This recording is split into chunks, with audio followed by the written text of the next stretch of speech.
DSC perspectives in education practice bits. First bit, సాధికారత అనే పదంలో స్ఫురించే అర్థాలు: శక్తియుక్తుల్ని బలోపేతం చేయటం, సామర్థ్యాలను మెరుగుపరచడం, సమర్థులను చేయటం. ఈ మూడు కూడా సాధికారత అనే పదంలో స్ఫురించే అర్థాలు. సో ఈ బిట్కి సరైన సమాధానం ఆప్షన్ 4 పైవన్నీ. నెక్స్ట్ బిట్, ఉపాధ్యాయుని సాధికారత ఎన్ని స్థాయిలలో ప్రభావితం చేస్తుంది అని విద్యావేత్తల అభిప్రాయం? ఉపాధ్యాయుణ్ణి సాధికారత 2 స్థాయిలలో ప్రభావితం చేస్తుంది అని విద్యావేత్తల అభిప్రాయం. అది ఏమిటంటే పాఠశాల స్థాయి, ఉపాధ్యాయుని స్థాయి. ఓకే.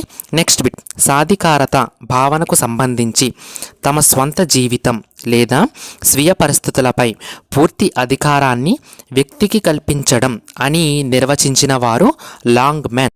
నల్లబల్ల పథకం ప్రారంభించిన తేదీ 1986 సెప్టెంబర్ 30. ఓకే.